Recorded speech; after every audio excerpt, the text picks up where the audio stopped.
Sri Sharda Bhavan Education Society, Yashwant Mahavidyalaya, Nanded, Department of Commerce and Management e-lecture series, class BCom second year, third semester, subject cost accounting.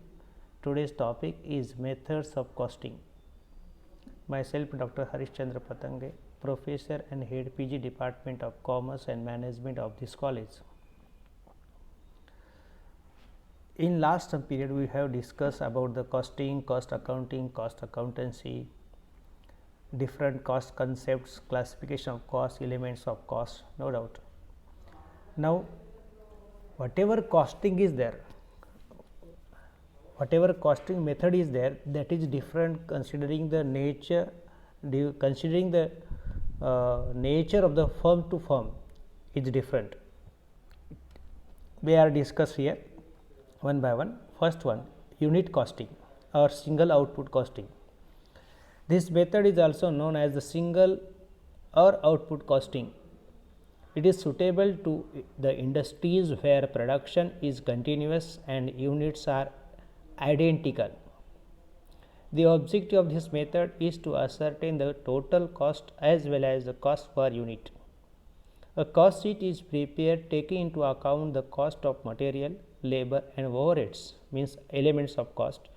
Unit costing is applicable in the case of mines, oil drilling units, cement works, bricks works and units manufacturing cycles, radios, washing machines, etc. Simply, I will say again here, unit costing or single output costing is nothing but it is the method of costing where on large scale the identical units are to be produced. The total cost divided by total identical units, then total cost divided by total identical units, it will come per unit cost. And here whatever cost sheet is there, that is prepared according to element, means element wise per unit material cost, per unit labor cost, per unit overhead cost is to be ascertained under this method. Simply, whatever cost is there, that is divided by the total number of units produced or output produced. Now, second, process costing. It is called the continuous costing. In certain industries, the raw material passes through the different processes before it takes the shape of a final product. In other words, the finished product of one process becomes the raw material for the subsequent process. Process costing is used in such industries. A separate account is opened for each processes to find out the total cost as well as cost per unit at the end of each process. Process costing is applied to the continuous process industries such as chemical industries, textiles, oil mill, paper, soap, leather, etc.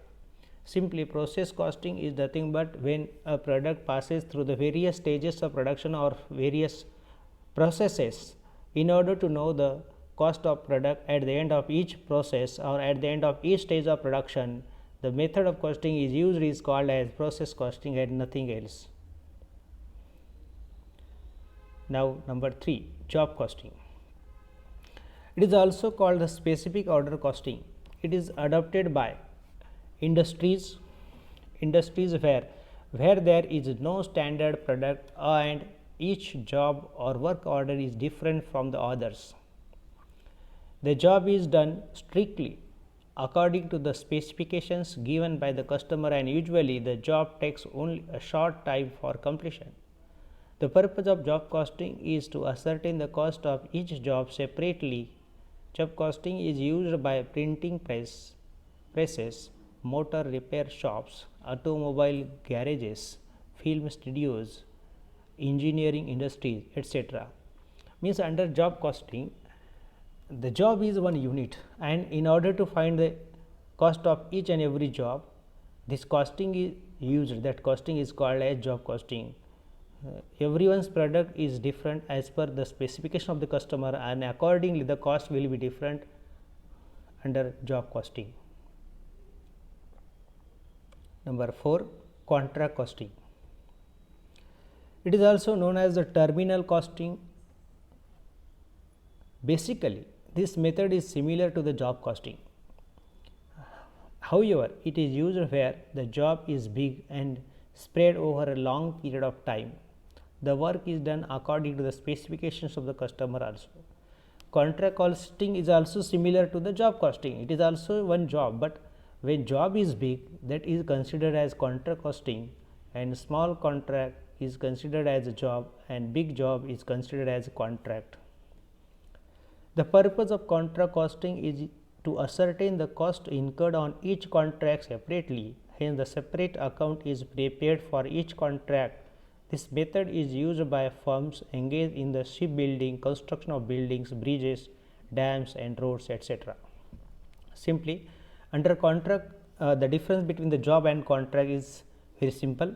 When contract is small is considered as job, and when job is big is considered as contract.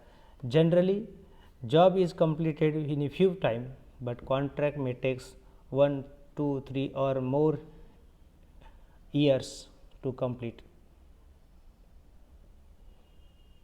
Batch costing. It is an extension of job costing. A batch costing is a group of identical products. All the units in the particular batch are uniform in nature and size. Hence, each batch is treated as a cost unit and costed separately. The total cost of the batch is ascertained and it is divided by the number of units in that batch to determine the cost per unit of that batch. Batch costing is adopted by manufacturers of biscuits, ready-made garments, spare parts, medicines, etc. Means under this costing, we are not going to produce identical product on large scale. We are going to produce some product which are having identical, that is batch, and batch to batch product will be different. Whatever biscuits are there, ready-made garments are there, spare parts are there, medicines are there, batch to batch the product is different, and here we are going to find out the total cost of the batch, and the total cost of the batch divided by total output of that batch, we will get the cost per unit of the batch. Now, next one, number 6, operating costing or service costing. This method is followed by industries which render the services. To ascertain the cost of such services, composite units like passenger kilometers, ton kilometers are used for ascertaining cost.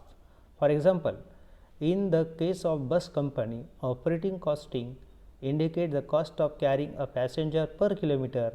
Operating costing is adopted by airways, railways, road transport companies, goods as well as passengers, hotels, cinema halls, powerhouses, etc. Means if the nature of your business undertaking is to render the service or to provide the service, in such case we are going to use the method of costing is called as operating costing or service costing, where physical products are not produced. Number 7, operation costing. This is a more detailed application of process costing. It involves costing by every operation. This method is used where there is a mass production of repetitive nature involving number of operations. The main purpose of this method is to ascertain the cost of each operation, means in which in case of any product, if number of operations are required to complete that product, in such case operation to operation the cost is identified and accordingly the cost is determined at the end of each operation. For instance, the manufacture of handles for bicycles involves a number of operations such as cutting steel sheets into proper strips, molding, machining and finally polishing. The cost of these operations may be found out separately. Operation costing provides a minute analysis of cost to achieve the accuracy, and it is applied in industries such as spare parts, toy making and engineering, etc.